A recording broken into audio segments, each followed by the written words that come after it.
O destino dos anjos caídos sempre foi descrito como uma tragédia eterna. Banidos do céu, condenados à escuridão, tornaram-se símbolos do fracasso e da desobediência.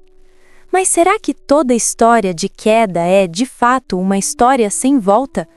Ou será que existe, nas entrelinhas dos textos sagrados, um eco de redenção possível, uma esperança oculta até mesmo para aqueles que desafiaram o próprio Deus?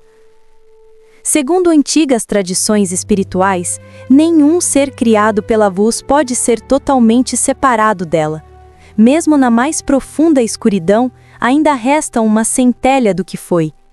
Essa ideia, embora rejeitada pelas doutrinas tradicionais, abre uma perspectiva polêmica. E se os anjos caídos não forem apenas inimigos da humanidade, mas também espelhos de sua própria jornada? Afinal, o homem também foi expulso do paraíso. Adão e Eva caíram não por maldade, mas por curiosidade, o mesmo impulso que levou os anjos a cruzar os limites da obediência. Assim, a queda dos anjos e a queda do homem se refletem uma na outra como duas faces do mesmo espelho, o desejo de conhecer o que é proibido. Os textos bíblicos são silenciosos sobre qualquer chance de perdão para os anjos rebeldes. No entanto, o livro de Enoque revela um detalhe intrigante. Os anjos caídos teriam pedido ao profeta que intercedesse por eles diante de Deus. Enoque, levado ao céu para entregar o pedido, recebeu como resposta que não havia mais perdão. Vocês rogaram pelos homens, mas quem rogará por vocês? Foi o decreto final de sua condenação. Ainda assim, o simples fato de eles pedirem perdão mostra algo inesperado: arrependimento. Isso sugere que por trás da imagem de demônios impiedosos havia seres conscientes da gravidade de suas escolhas. Talvez no silêncio do abismo, muitos deles ainda lamentem a perda da luz. É possível que a verdadeira punição não seja o fogo ou as correntes, mas a lembrança da glória que já tiveram, o eterno peso da saudade de Deus. Alguns teólogos e místicos ousaram imaginar que a história ainda não terminou, que o julgamento final não será apenas sobre os homens, mas sobre toda a criação, e talvez nesse dia até os anjos caídos possam ouvir novamente o chamado da misericórdia. É uma ideia controversa, quase herética, mas profundamente humana. Se Deus é amor absoluto, poderia Ele realmente negar o perdão a quem se arrepende, mesmo após eras de queda? Por outro lado, há quem veja essa possibilidade como uma nova rebelião, uma tentativa de justificar o injustificável. A queda dos anjos seria a prova de que a luz, quando corrompida pelo orgulho, torna-se mais perigosa do que a própria escuridão. Eles não caíram por fraqueza, mas por ambição, e por isso sua redenção seria impossível.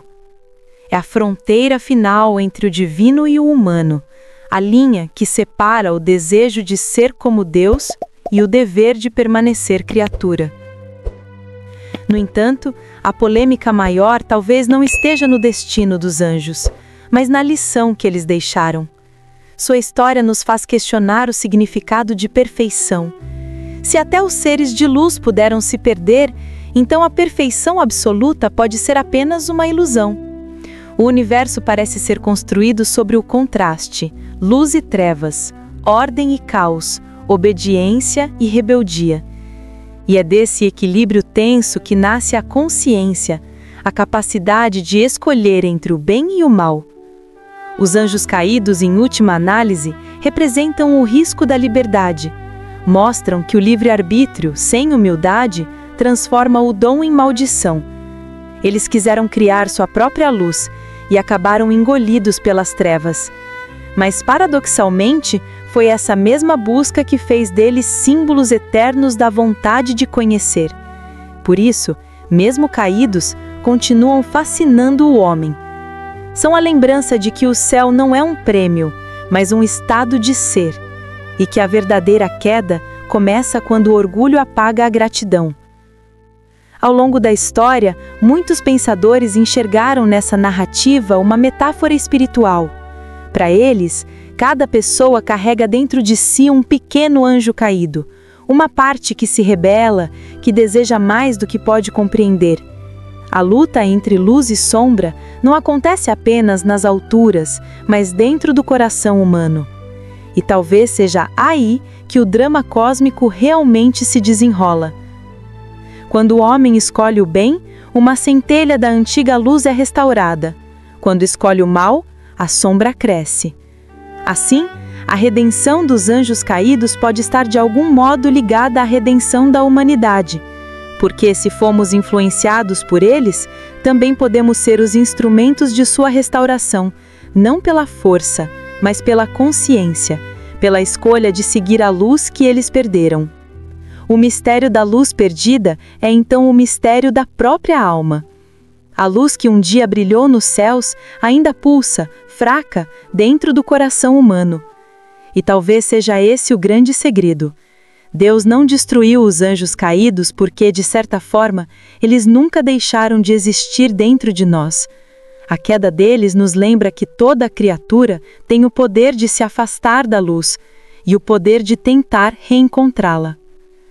No fim, a verdade sombria por trás dos anjos caídos é que eles são parte da nossa história, da nossa luta e da nossa busca.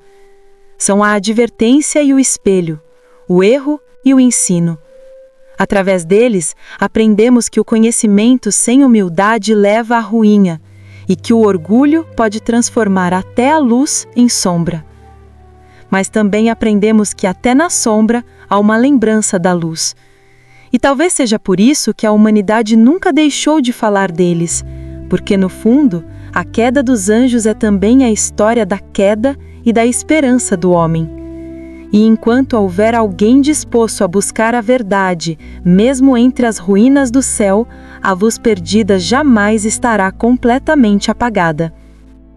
Chegamos ao fim desta jornada reveladora. Entre luz e trevas, descobrimos que nem tudo é o que parece, e que até os caídos carregam uma história de dor, escolha e esperança. Se essa trilogia te tocou, compartilhe com quem precisa ouvir essa mensagem. Se inscreva no canal e deixe o seu like. Juntos, vamos continuar desvendando os mistérios que o mundo tentou esconder. Que Deus te abençoe e te guarde em nome de Jesus.